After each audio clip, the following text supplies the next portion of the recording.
Welcome back to View from the West podcast. Tonight, our coaching conversation continues. We roll on here in the off season as we get closer to the fall season. This week, we welcome in Fulton Steamer Head Coach Patrick Lower to the show. Coach, how you doing?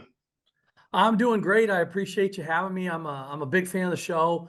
I listen. I try to watch all those kind of things quite a bit. I see a lot of familiar faces that you've had on recently, and enjoy them. And really appreciate what you and Greg do for the community and for really high school sports. Well, we appreciate that. And you started, or you said something that is exactly where I want to start. You said familiar faces. So Yeah.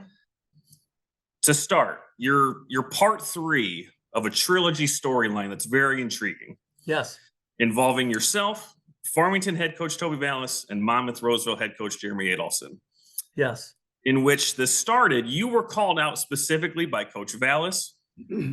Recently, Coach Adolphson came to your defense. So the floor is yours for the listeners to set the record straight. What happened that night in 1993 between Knoxville and Aledo? Well, as I remember it, I remember Aledo, us going into Knoxville. It was their homecoming. And we were, I believe, maybe 6-0 at the time. It was their homecoming. And I vividly remember coming in on the bus, and they had their hay racks of floats and stuff. And I remember they had some tombstones, and they had some of the players of our team's names and what they supposedly passed away from. And I remember my name was on a tombstone. It said Lower, and the reason of death was he was scared to death. And I thought that was really funny. I was actually kind of proud that I made one of their tombstones. But going into the game, Toby was right about we handled them fairly well. We had a pretty good team as the 93 Dragons were then, and I honestly do not remember throwing a shoe. And the reason that I don't remember is because I don't think I did it. Toby talked to me about it. I don't know how many years ago. We were on an all-state committee down in Champaign, and he brought it up, and I didn't really know what he was talking about. And then he kind of had brought it up a couple other times, and I asked him one time what he was talking about, and he told me the story, and I just did not remember that. And I kind of stuck to that. And then when Jeremy Adolphson was on last week or 2 weeks ago, he had my back, and because I all along said it sounded like our other inside linebacker, CJ Tracy, which if he was here, he would definitely say that sounded like him. So I'm going to go with Jeremy Adolphson, and I'm going to side with him that it was not me. But we definitely would need to find the tape of that. Yeah. And if it was me, then I would apologize to Toby and the entire Knoxville Blue Bullet team. But I just honestly, when he said that, I'm like, that's not something I would do. I was never like that as a player. But anyway, it's funny how it kind of grew legs and had a kind of a life of its own. And so I'm going to stick with Jeremy Adolphson and appreciate him having my back. Well, I don't think we need to go back and check the tape. I like it better as it's shrouded in mystery and everyone can kind of stick to their side of the story. Yeah, maybe they'll do like a 30 for 30 on it someday. Right. So in that interview with Coach Adolphson, he said that, the program movie had just came out, and that was a big kind of pump up motivation for you guys in 1993. I'm curious, though, as a head coach in 2025, what's Patrick Lower's pregame traditions or hype? Well, it's kind of funny because I know a lot of coaches really get their teams going before the games and all that. And, some of the news media sometimes asks to come in your locker room and all that on a Friday night. And I've never been a real rah type guy on a Friday night. I'm pretty businesslike. I do my pregame speech Thursday night right before our pasta dinner, and we just kind of set the tone for what the next night's going to be, and what we feel like we have to do, our strengths versus their strengths, and those kinds of things. And there's always some sort of message there. I've drawn on some of my past seasons or some of my past seasons as a player at Aledo, but there's always some sort of message in there. I take a lot of pride in that, and I try not to be spur of the moment. I try to kind of get the feel of what our team needs. So sometimes you get kind of rah, and other times you just kind of matter of fact that this is how it's got to be, because we've got to go out there and do our thing and see what happens. But yeah, that usually happens for me on a Thursday night. Friday night, I just can't wait to get out there on the field and in warm-ups and then just play and have a good time. Yeah. Well, I want to touch on last year just a little bit. 4-5 last Yeah. year, but you ended with two big wins against traditional powers in Knoxville and certainly your rivalry with Morrison. You scored 102 points in weeks 8 and 9. So even in a season that maybe doesn't end up record wise the way that you expect it to, or the expectations at Fulton, what do you take as a coach or your returning players take from finishing on such a high note as you go into the off season? Yeah, well, as you know, and most of the people that watch this know and understand, the NUIC is a very difficult conference. There were a lot of teams that had improved. There was obviously you've got your Lena Winslows, your Dupeks that are at the top of the list there. And then you had about 5 or 6 of us that are just kind of hanging around. Stockton was very good last year. EPC was very good last year. Galena was good last year. And our 5 losses were to 5 playoff teams. So not that that's anything great, but I mean, at least you can say that. Yeah. The teams that we beat, we were able to beat because we played good football. I think overall, really the season, as we got going, we tried a couple different things offensively, and we did well moving the ball. We had trouble inside the red zone this past season. There were several times, even week 1, we beat a Forreston team, felt really good about that. Then we go to Lena Winslow and we get beat. But we moved the ball really well. We were inside their 10 4 different times, only scored once. And those are things when you get that far down the field against anybody, especially against Lena Winslow, you've got to put points on the board. We weren't able to do that. Week 3 against EPC, we did not play that well. A lot of it had to do with them, of course, but again, there we're inside the 10, we're inside the 5. We had 2 first and goals from the 5 and did not score both those times. So we had trouble finishing drives. But then late in the season, and as the season got going, we started to play really well, I thought, offensively. The Dupek game was kind of a coming out game for our quarterback, who was a backup at the time. He got thrown into the game. Our starter, Don Kramer, who had a great year and a half as a starter for us, got hurt, season-ending knee injury. And then Braden Myers, as a junior, comes in and throws for over 200 yards and 3 touchdowns. And we scored, I want to say, 37 points against a really good quarterfinalist Dupek team in 3A. So there we were pretty decent there. Then, like you said, against Knoxville and Morrison to end the season, we played well offensively and defensively did a nice job. And I was really happy with the way our season ended, hopefully kind of springboarding us into a good offseason, which I think we've had, continue to have. And then hopefully we can win some ball games this year for sure. Well, like a good lead blocker, you led me right where I wanted to go for two ways. One, I want to save some of the season preview stuff for a little bit later on. Sure. But boy, you mentioned it. Braden Myers coming back. What a year he had coming in. I believe a Breedlove's Player of the Week 1 week last season. So that's got to make you feel good having a piece like that heading into summer camp and into August. Absolutely. We knew he was a pretty good player for us. He started last year as a wide receiver and did a really nice job. Matter of fact, he was so good at that we were drawing up plays every week, trying to get him the ball in different types of situations and different types of ways through quick screens and the quick game, and then even deep down the seam, we're able to do that. And honestly, we did not give him a lot of reps. I did not give him a lot of reps at quarterback. Partly because he's such a smart player. I didn't really think he needed any. But then when he gets thrown into it at Dupek, first thing I thought was like, oh man, I don't know if I prepared him enough. And honestly, the first real pass he threw in that game, he hit Jacob Hausegay on a 65-yard touchdown pass, and he was off and running from there. Calm, cool, and collected, very smart player. He's in the weight room every day. He works very hard. He's quiet. But when he's on the field, he's not quiet.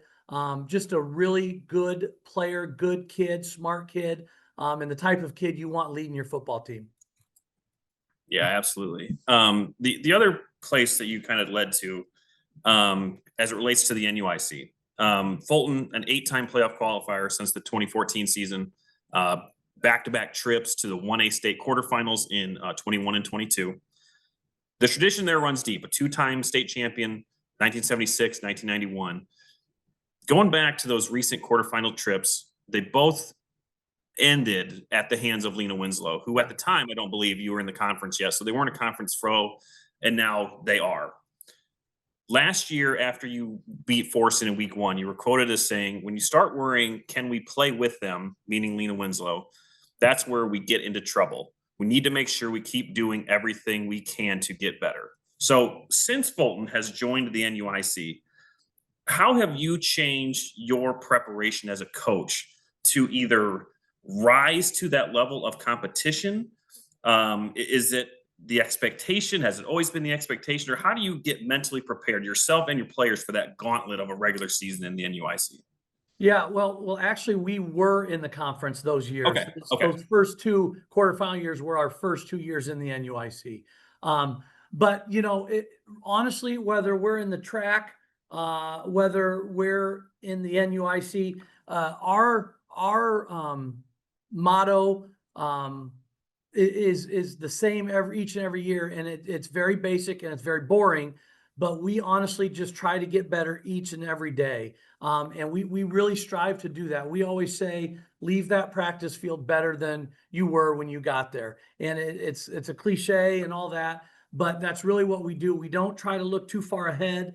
You can't do that in any sport really, especially high school football, because every game is so important. We always talk about how those other sports, they get, you get your regular season to kind of see how you are and see what you can do well. And then when you get to the postseason, that's when it really counts. Well, week 1 is just as important as week 9 in the high school football game.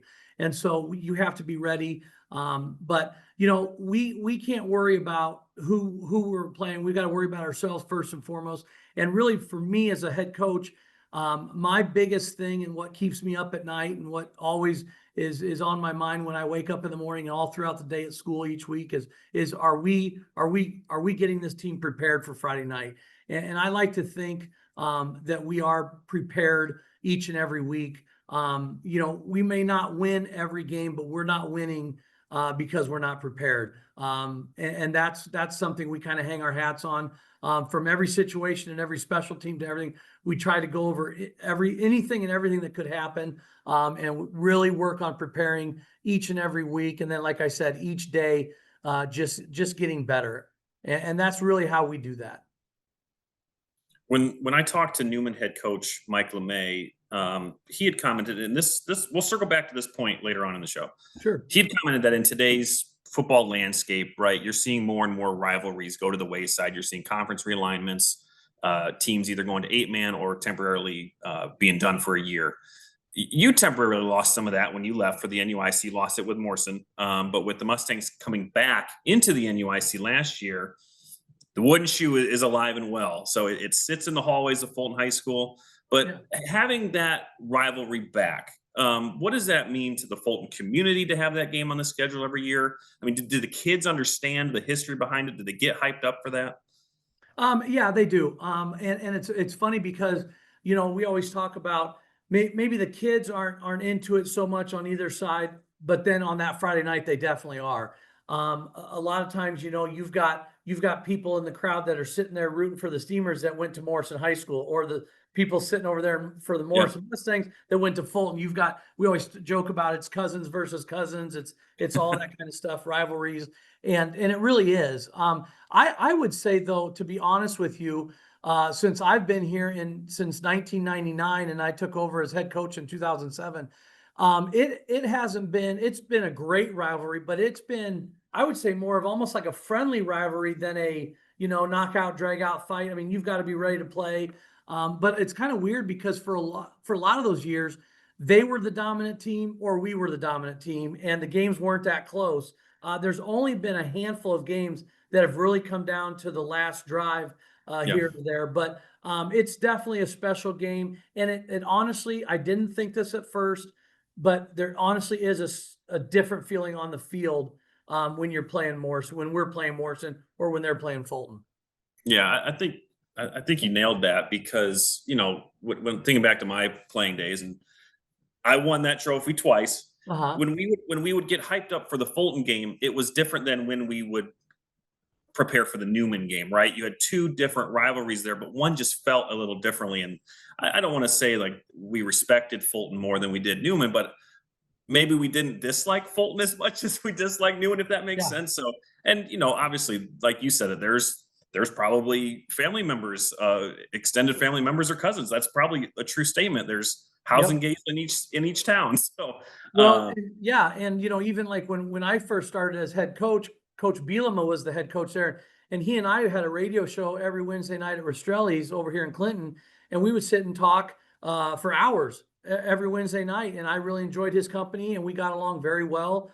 And now currently it's Nathan Vandermeid, who taught here at Fulton for a few years, even though he was a Morrison Mustang as a player.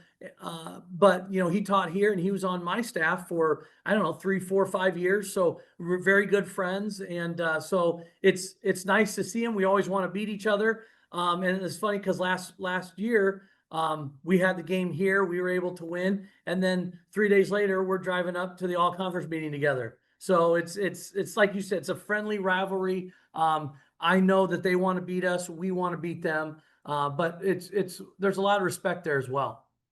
So this is something that Greg and I talked about before. I want to get your thoughts on it. Should the trophy only be played for in the regular season, or should it extend into playoff matchups? That's a really good question. I don't. It honestly wouldn't bother me either way. I mean, it's neat. It's probably, I suppose, just a regular season thing, because it's not going to happen every year in the playoffs. It's only happened a few times over the years, and those have been some really good games. 2 years ago when we went there as the underdog, they were 8-1. We were 6-3. We had an opportunity to go up 18. We had an opportunity to go up 2 scores right before half and weren't able to do that. And second half kind of got away from us, but we had a shot at those guys. That was a really good team that Coach Vandermeid had. So, again, I don't think the wooden shoe is a great trophy and it's great to have. But I don't think if it was a playoff thing, the kids would play any harder or anything like that. But I would say the purists around each town probably want to just keep it to the regular season, and I'm fine with that as well. No, I respect that. Yeah. You're entering your. What's that? What do you think? When you had played them in the playoffs, I was advocating, and we were. I think we had brought this up to Jeff Parsons, the Fulton AD, that he should, put it up for grabs, and he wasn't having that. So I can see it both ways. I can understand the tradition of keeping it in the regular season, but certainly a playoff game between Morrison and Fulton has high stakes as it is. So, sure. Yeah, absolutely. You're entering your 19th year as head coach of the Steamers. Yeah. You were there, I believe, as an assistant straight out of Western Illinois. Is that right? Yep, that's exactly right. That's my first job. Okay, and certainly as we spoke to from Alito prior to that. So what brought you to Fulton, and what's kept you on the sideline this long? Well, I think really what got me on the sidelines in the first place was just my love for sports, and then my love for football. I was one of those kids that loved football, and then when it was basketball season, I loved basketball. When it was baseball season, I loved baseball. Growing up, played all 3 sports, loved them all. But football was just special to me. And in 1988, I was in 7th grade, and the Alito Green Dragons under Brian Applegate played for a state championship against Carlisle. And we were in 7th grade, and still to this day, that 88 Green Dragon team was my favorite team to ever go through there. They paved the way, I think, for everybody and let everybody know at Alito that it's possible. And then fell short a few years after that. Then we came along in 92 and 93 and were able to get to back-to-back semifinals, and really felt our senior year. We got beat by Coal City 20-19, game that we still, when we get together, talk about, woulda, shoulda, coulda type of thing. And then Coach McCarty went to another quarterfinal and another semifinal, wasn't able to get to the state championship game. And then Cully Welter comes in and takes it to a different level. But my love for football really started as a 7th grader. Not only did I play 7th grade football for the first time, but following those guys and just thinking those guys were just just so good, and always knew I wanted to be around the game. I decided not to play college football, and I went to Western Illinois, and I knew I couldn't play there. I wasn't good enough, but I started scouting for Coach McCarty and the Aledo Green Dragons, possible playoff opponents that they would maybe see down the road, or maybe go over and watch Macomb, because that was in the Olympic conference back then, and do things like that for Coach McCarty and Coach Breeden. And then I student taught at Bushel Prairie City for Jeff Flater. And that was the first time I had, as a coach, that I saw like the behind the scenes game planning, practice, how practice plans are made, and being part of the staff. As a student teacher, Coach Flater did a really nice job of incorporating me on the staff, and I had a blast. Still very good friends to this day. Jeff Flater, who's an assistant for Coach Vallas over the last couple of years at Farmington. But just from there, then I had to get a real job, and I had a couple interviews here and there. And then it was funny because anytime I went for an interview, the first thing I did when I got to that school, I drove around the football field to see what kind of football field they had. And some were but this one here at Fulton was a very nice football field. I loved the visitor bleachers. I thought they had a nice set of visitor bleachers where it wasn't just a row of 3 bleachers. The home bleachers were nice and big, and it just was a really nice field. Was fortunate enough to get the job here. Was an assistant for Hall of Fame coach Jim Proud for 8 years. Took over when he was done, and haven't looked back since. But really been so fortunate in high school to have great coaches: Bill McCarty, Bill Breeden, Mike Schmitz. Those were the 3 that really molded me, where I knew I wanted to be a coach, and I wanted to be kind of a blend of all of those guys. Then I could run into Coach Flater and add a little Coach Flater in there, a little Jim Proud in there, and just really feel fortunate to be here at Fulton for this long, and love every day of working here. Personally, I would say Manny's Pizza is enough Yeah. to stick around. Yeah. That would have been enough for me, honestly. Absolutely. Yeah. You're sitting at 95 wins as per count on IHSA. As you close in on that century mark, is that something that you ever dreamed you'd get to, or is that ever a goal of yours to reach? Not really. For a very long time, I never even knew how many wins I had, because you're just so focused on wins and wins and wins, or preparing your team and seasons. And then after our 2016 team went to the quarterfinals, I was asked to speak at the clinic, and down in Champaign, and I did. And I was thinking, when you speak down there, you kind of put your own bio up there, and every coach that I've ever seen has their overall record and blah, blah, blah. And I think I was like 5 or 6 games under 500 at that time. And, I thought, well, probably a lot of people don't put their record up there if they're under 500, but I was really proud of it, because I really felt that we had done a good job here. Because at a public school, you're not always going to be blessed with outstanding talent. And when you're playing in this part of the state, it's difficult to be very successful year in and year out. And so that's the first time I really even realized how many wins I had at that time in 2017. And then we've been on kind of a little bit of a run since then, making the playoffs all those years, 2 more quarterfinals. And so, the wins kind of start stacking up a little bit, but I don't know, if you get caught up thinking about stuff like that, then you don't have your eye on the prize, and the prize is molding these guys into young men. And I say this, the first day of practice every year is I want you to, when you're 30, 35 years old and you see me at the practice field, or you see me, at a game or something, I just want you to look at me and say, I'm glad I played for that guy, because I know he cared about me, and he cared about making us men. And that's really the biggest part of it. If you do things the right way, and you have great relationships with these kids, and you love them, and they know that, and they know you care about them, they're going to work really hard for you, and you're going to be able to do really good things. And I think that's, the most important part, because nobody's really going to remember your overall record except maybe you, or or whatever. And nobody really cares either, to be honest with you. So I certainly don't. I just want these guys to be as successful as possible. And if you do things the right way, usually those wins kind of start stacking up. That's for sure. Sure. Yeah. And one of those kids that you mentioned, you know him pretty well. That'd be your son, Patrick Lower. You had the pleasure of coaching your son in high school football. Certainly, you had a great run into the postseason while he was there. Now he's at Augustana, as we talked about earlier. I mean, what memories do you have of coaching your son during that special time? Well, the first memories of Patrick being part of our football program was as a ball boy. He was always around it. He loves the game of football, and he was always on the sidelines. He was, sometimes you get ball boys that aren't really paying attention, and there's a turnover or something, and you're looking for your game ball.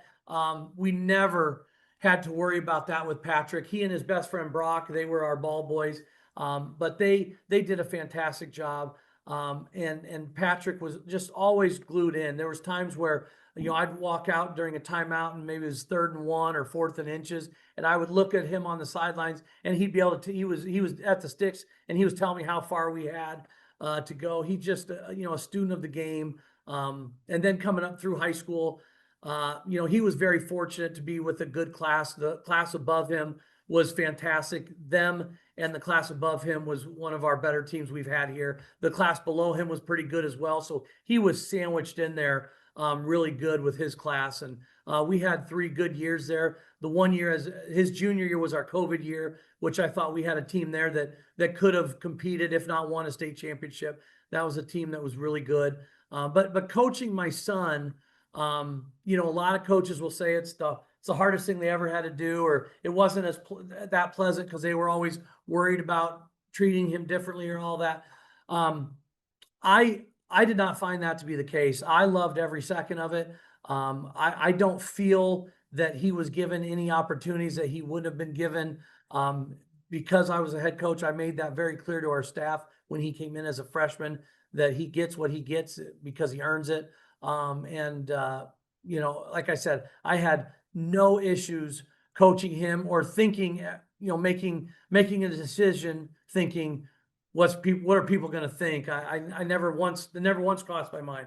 I enjoyed every second of it. It was definitely something that I will cherish forever. And that's something that I maybe a lot of coaches can't say, but again, I enjoyed every second of it. No, that's amazing. Yeah. If you combine that experience and then add in those 95 wins, are there any games that stick out in your career, maybe more than others, good or bad? There's a ton.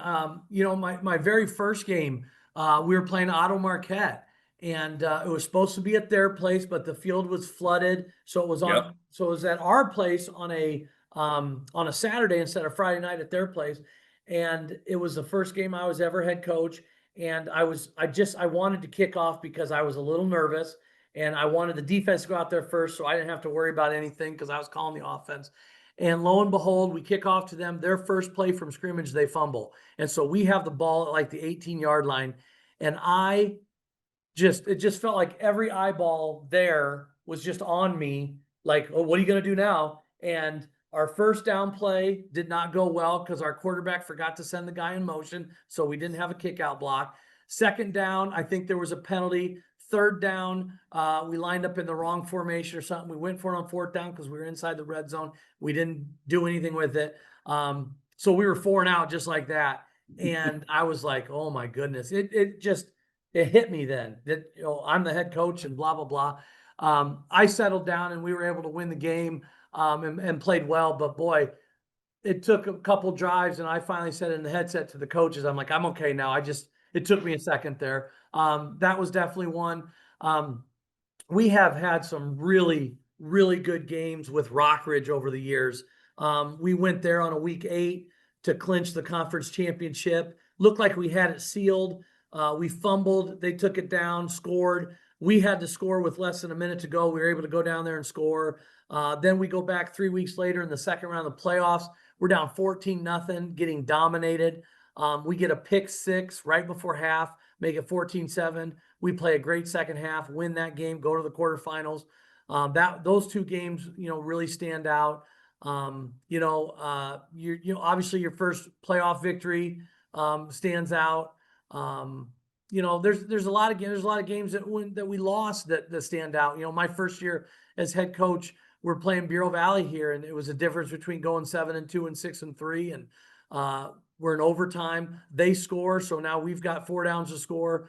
We get the ball down to like the 5-yard line. It's 3rd and goal from the 5. We run a play, and 4th and goal from the 1.5-yard line. And I called the same exact play I did on 3rd down, and I should have called a rollout. We had a really good quarterback that could have kind of run too. Should have called a rollout and let him probably just scamper in there for a touchdown, but I didn't.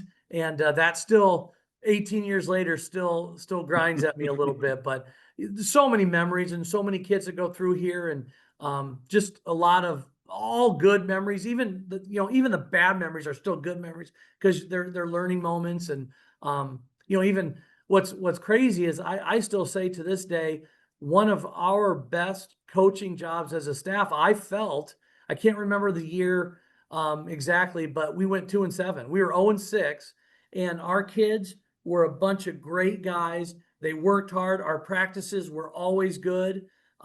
We were in a year where we just weren't that good as a football team compared to who we were playing.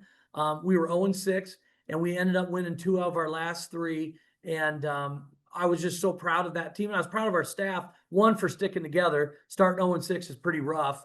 And then, like I said, we won 2 of our last 3 and really played well down the stretch. And I still, to this day, after, all the wins and the 3 quarterfinal appearances, still think that was one of our better, if not our best, coaching jobs. Again, a career, or as long as you've been there, I can't imagine you can narrow it down any further than that. But really, in that span of time too, Fulton as a school, as a high school, as an athletic program, has seen a lot of success. Most certainly this year. You had the golf team, the boys golf team, getting second at state. You had the basketball teams, boys and girls, are always really good. RJ Coffey doing a great job there at the boys. And then the baseball, they won their 4th straight. Was it regional or sectional? Yep, regional. Yep, regional. So just a lot of, always has seemed that there's been athletic success at Fulton. What's the collaboration like? What's the support between coaches like? Certainly, you have a great leadership with Jeff Parsons, friend of the show. But what is that kind of coaching dynamic between coaches at Fulton? Well, I think the one thing is you have to share your athletes. We don't ever, I don't ever as a football coach have my football guys doing any football stuff during the winter or during the spring. The only thing we ask our kids to do, and every coach does, is to make sure they're in the weight room. We have a really good understanding of that here. And I think with the coaches, especially on the boys' side, because that's what I'm most familiar with, we don't try to interfere or make kids choose what to do. And we give them their time. We don't do a lot now, like in June right now. This is all basketball right now. We're not doing anything football wise until July 7th is our first OTA, we call it. And we'll work about 15 contact days is all. We've never gone the full 25, or now that it's 20, we won't go the full 20. The last thing I want as a football coach is for my kids to think, oh my gosh, we got another football thing we have to go to. And I don't want that. I want when the season's over, I want them to be sad it's over and can't wait for next year. And for the most part, our kids feel that way, I believe. And I think the same with basketball, baseball, track, wrestling. We've had some state champion wrestlers over the years.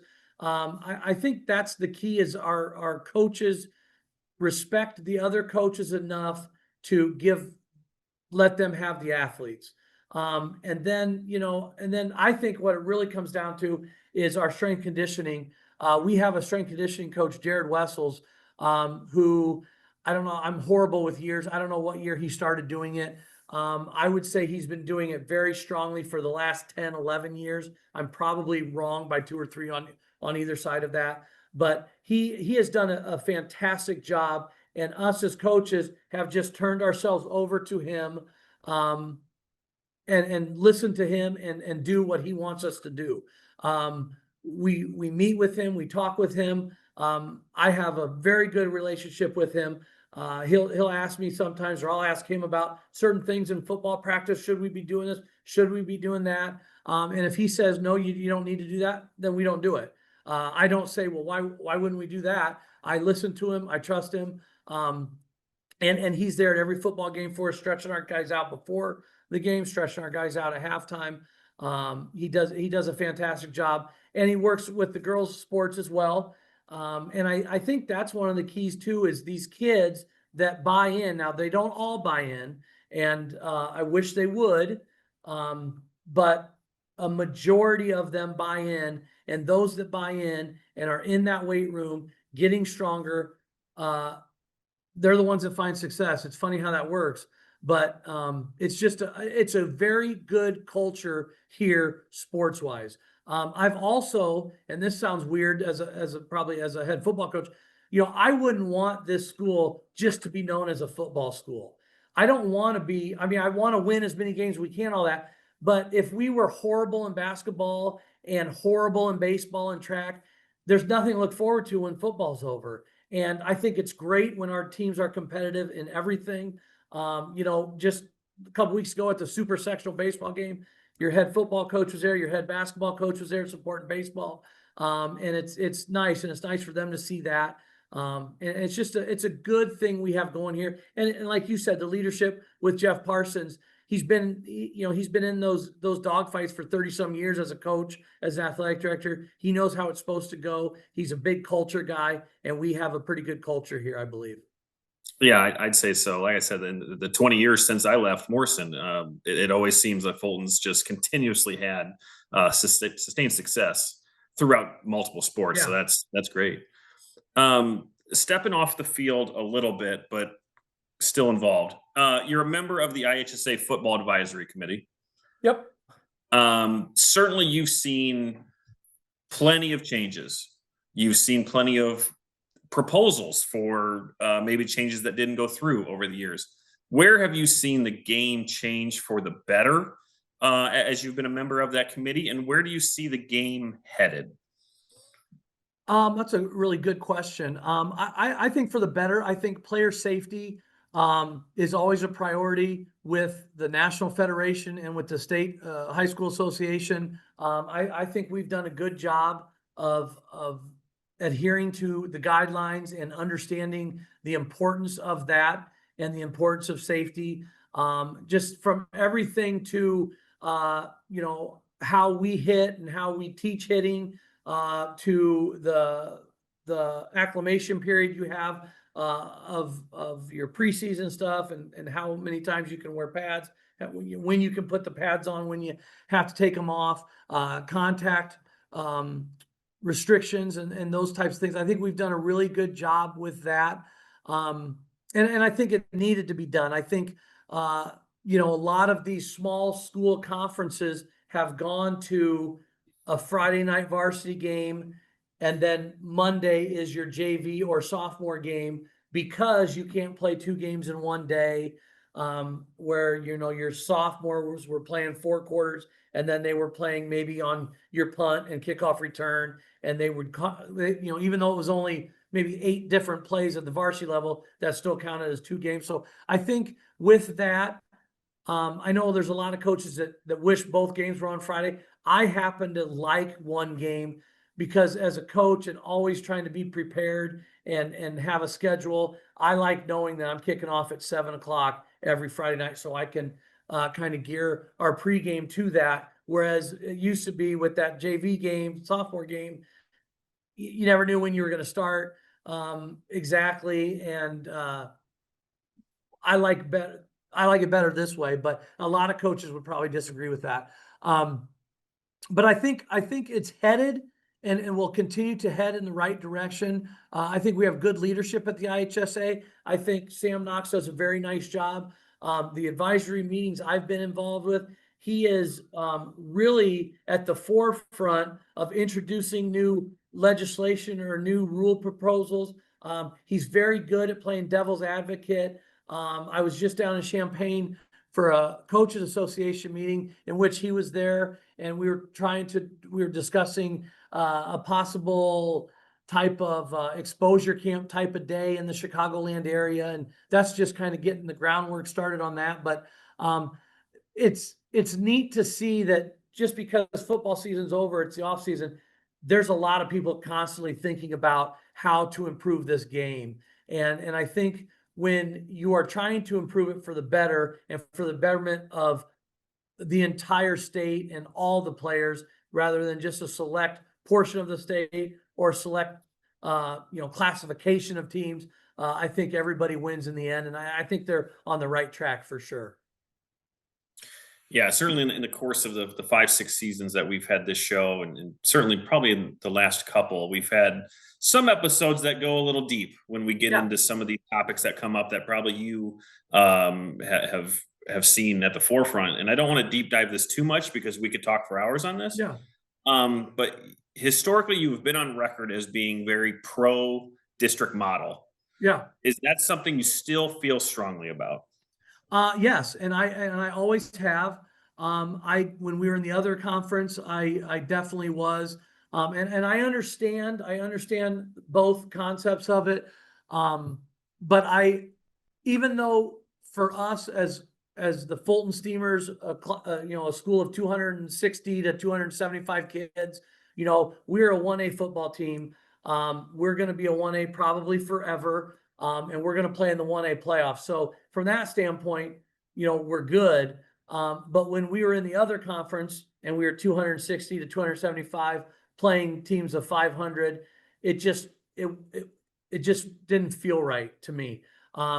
We were scratching and clawing to get to 5-4, and then we were in the 1A playoffs at 5-4. Even though, in my opinion, at that time, I thought we were better than 25 of the 32 teams. We weren't better than the top 5, 6, and those were when you get in at 5-4, that's who you have to play. So from that standpoint, I always was in favor of that, and I still am from the standpoint of I just believe schools should play schools their size, and I know there's a lot of conference affiliations and conference movements and all that. I really think that would solve it. I know there's a lot of issues where people think it wouldn't solve it, but this drive for 5 where everybody is switching and changing conferences, looking for an easier path, it can get very complicated. It can make for some very long bus trips, and that's probably hurting the game in the long run. But I think if the state just made the schedule, and I know it's a lot putting on if they made your schedule, then there's no complaints. They made the schedule, you play it, and then you get in to your playoffs. And I know if you have that, sometimes you'll have a team with a losing record in it. But I've always felt that was a good way to do it. I also think one of the things that they've talked about in our advisory committee the last couple of years is seeding the playoffs, or maybe allowing more teams in. If they allowed more teams in, would that rectify all these teams changing conferences? It might. I don't know how I feel about that. I don't know how I feel about a 3-6 or 2-7 team getting in the playoffs. Happens over in Iowa quite a bit.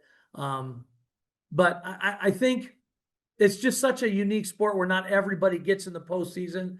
I do like the fact that you have to earn your way in. But I've always been in favor of the districts, and I know it wasn't a popular thought process in a lot of ways, but it was funny because a lot of coaches would tell me they were too. They just didn't want to say it publicly for some reason. Yeah. I don't know why. I always thought it'd be a neat, good way to where now there's no complaining about. Now we can go play the Princetons, the Monmouth Rosevilles. It doesn't matter because we're going to be, we won't be playing them because we're in the districts. We might still be playing in Orion, and it just depends on where that is, a Rock Ridge. But if their school's your size and you can't get in the playoffs, then there's no complaining. Yeah. Yeah. Well, and you talked about the travel aspect of it, and to us, when we've talked about this in the past, meet Greg and I, it seems like the IHSA really factors that into their decisions, certainly as it relates to playoff seeding, because we've been advocates forever on a 1 through 32. And I do you ever see something like that moving in that direction? Is there support behind it that you've heard, or is the travel thing always going to be the cloud that hangs over that? I agree with you 100%. 1 through 32 would be fantastic. Would it be long bus rides? Yes. But again, and we say this every year, there's not a coach, a player, or a parent that is going to be upset having to drive for a playoff game because No. they're in the playoffs. It's such a great experience. My first year here, in '99, we went 7-2, and we were sent to basically Indiana to play Iroquois West. Never had heard of them, didn't even know where it was, but that was a great experience for our kids and our myself as well. That's neat. My first year as head coach, we went to Newman week 9. They were ranked 9th in state. We beat them. And then we go home, have a playoff party, and we found out we're going right back to Sterling Newman the next week. That's not fun, not only because it's Sterling Newman and they're really good, but it's just, we were just there. Right. It's the 1 through 32, I think would be fantastic. You're still going to every once in a while have to play somebody close to you just because it Sure. works out that way, but that's part of it. But I think, like you said, it's always going to be the crutch is the travel. When nobody really cares about it, but that's what's going to be the deciding factor, I think. Right. Certainly the biggest thing this past season came as a result of the state championships. Do you feel like the rule changes to the exemptions and the multipliers level set this a little better now, where we're not seeing a team like Althoff Catholic in 1A or a Montini 3? I think so. It's a tough thing because I don't know what the real answer is, but I just know that, and I don't know if you were down there, but I was down there for that 1A championship game. Yeah, we were there. Those were two different teams. And when that team from Althoff can make Lena Winslow look like they made Lena Winslow look like, and Lena Winslow's the best 1A team the last probably 15 to 20 years. There's something probably wrong with the system that way. It doesn't feel right. It doesn't look right. It just doesn't seem right. And that's an issue. It's a frustrating thing to go through as a public school guy. But I think they're on the right track, and I think that the state saw, hey, there needs to be something done. Especially that first day when it's 1 through 4A, and it looked like it did. Not that it was a big, huge black eye, but you could tell the aura in the air. It wasn't great. That's for sure. And nothing against those teams. Those were great teams and great players on those teams. But, you feel bad for some of those public schools that it's just too bad. It's unfortunate. That's for sure. Yeah. We were there. We were on the sideline for that 1A game, and it took all of 4 plays to kind of realize what was about to happen. And you said it best. Because we were up in the press box throughout the rest of the afternoon, and it just, that feeling. You mentioned maybe it wasn't a black eye. It felt like it that day. It really felt like it especially going into the 3A game, and certainly into the 4A game, that, boy, something is really wrong here. Right. And so again, I credit the IHSA for acting pretty swiftly on that. Yeah. And to your point, and we got a lot of heat that day for some tweets that we sent out, but I would love to see Althoff Catholic play against Montini Catholic. Yeah. I would love to watch. That would be a great football game. I don't want to watch Althoff Catholic play Lena Winslow. I would like to see Lena Winslow and Camp Point Central in a rematch. So again, 100%. Kudos to the advisory committee if you had any hand in that, or just the IHSA in general, because that was rough. That was a really bad day, I think, Yeah. in the history of the IHSA football. That was a really rough day, and hopefully we've kind of pulled that back a little bit. Yeah, I think I would agree with that, and I think, it's maybe it was something that needed to happen in order for this change to Sure. occur. So, maybe it's gonna end up being a plus, who knows? Yeah. Um, let's switch sports Yeah, because many people might not know you're a longtime basketball official. So yeah. walk me through how that all started in your career as a basketball official. Well, again, one of those guys that loved all the sports, and when I was a little kid, um, I remember basketball games at Alito. For some reason, the first game started at 6:15, and my mom would drop me off at 5:30. That I know I'm weird, but I would be in that gym at Alito by myself. Maybe the scorer was there, but I always wanted to be there before the other team got there. I sat across from the scorer's table, and all I wanted to do was a referee to give me the ball to hold during a timeout or before a game. And every once in a while that happened, but I always enjoyed and watching the referees. I always loved the game of basketball very much, and I just thought it would be a great way when I got to college to make some money, to still be part of the game, to get some exercise up and down the floor. I felt like I had knowledge of the game. So little things in basketball where you kind of know how to officiate just because you know the game. Um, and so, but I didn't know how. I got my license on it, but I didn't know how to get any games. And Mike Chauncey, who was the ag teacher at Alito back then, he's since retired. He was a basketball official, and he called me when I was at Western. He says, "Hey, do you have your license?" I said, "Yes, I do." He goes, "You want to do a game?" I said, "Sure." And he goes, "Meet me at Union High School, which is now West Central." Yeah. And I said, "Well, I don't have anything." And he goes, "Well, go to Walmart and get some black tennis shoes, and I'll take care of the rest." And so I went and got Velcroed Voits. They were Voits shoes. And I took to the court at Union Biggsville there for a boys, I think, sophomore game. And my first call, a kid got fouled on a three, and it was a 4-point play. And I was in love ever since. And I've been doing it now 31 years. I did 10 years of college basketball. I enjoyed that. But high school basketball is a passion of mine.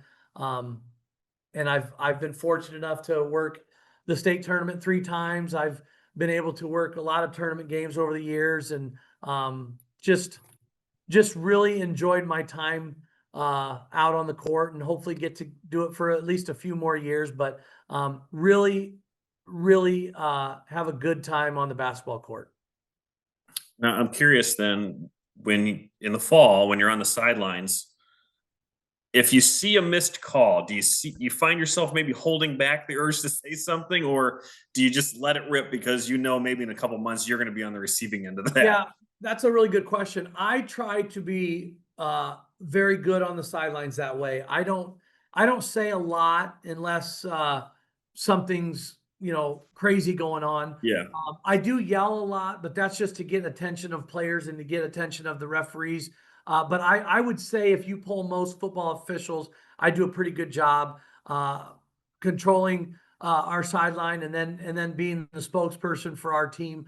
I try to not disrespect anybody out there, because I know what it's like to be out there on the court, and maybe miss a call or do something to where you're going to get ridiculed. But yeah, I think I'm pretty fair to the officials. I will question them, because I mean I get questioned too, and I'm fine with that. But I don't ever really get derogatory or anything like that. I try to keep it pretty classy. That's why I would never throw a shoe. There you go. There you go. I got one final question for you, Coach.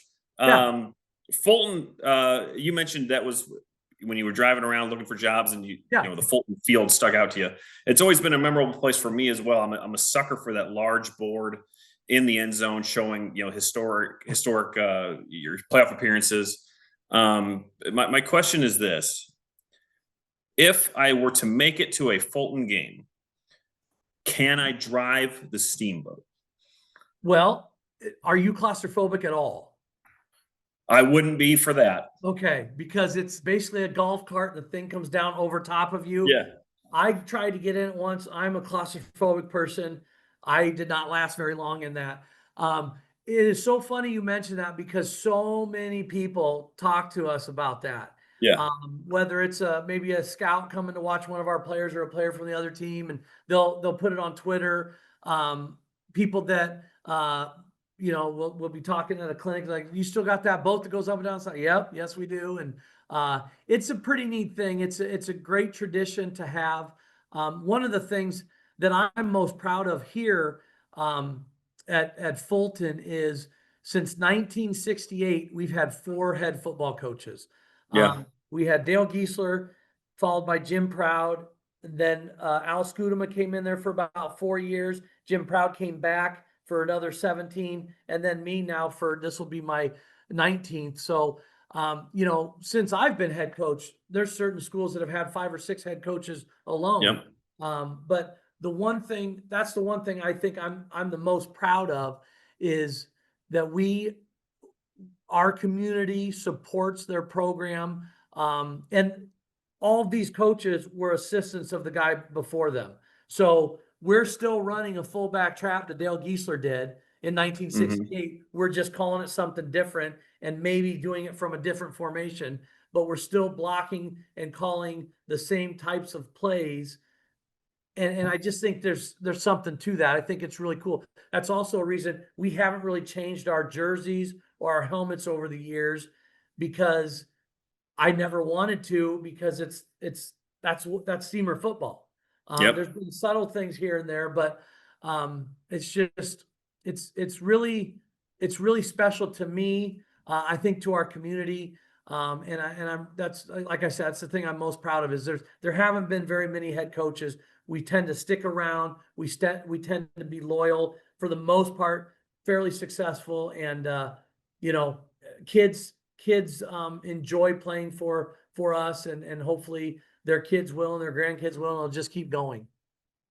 That was a great job of deflecting from actually answering that question. So I'm just going to say yes, that I can drive Absolutely. the steamboat if I remain. You can drive it. You can drive it. Yes, you absolutely can. I think I asked Jeff that question. I don't think he told me no, but I don't think he told me yes either. But I'm gonna use your words as absolutely. Yep, you can do that. And then we'll have to get you an anchor as well, because the anchor sandwich is the best sandwich. It is a ribeye and a pork chop in one. That should be our next segment. Like, we need to start going out to these local concession stands and finding the best. When Greg listens to this, that's going to be his job. Yeah. You got to have an anchor next time. If you come to a game, you look up Mr. Parsons or myself, and we'll get you an anchor. That's for sure. Perfect. Great. Yeah. Well, look, Coach, thanks for joining us tonight. That's Patrick Lower, head coach of the Fulton Steamers. Going to be starting your 19th season as head coach. Week 1, Coach, who you got? We are at Eastland Pearl City, a playoff team from last year, a team that whooped us pretty good in week 3 last year, and hopefully we'll be ready to go. We've got to go there. We've played them twice on the road before, but both times we're at Pearl City. This will be the first time we're actually at Eastland High School, so that'll be a little bit different for us. But hopefully we can get off on the right track. We've got again, a very tough, loaded schedule, but hopefully we can navigate through that and stay injury-free and play well. Let's just hope so. Yep. Well, it'll be here before we know it. So good luck in your summer prep, and we'll talk to you again before the season starts. All right. Thank you so much. Appreciate it. Thanks, Coach.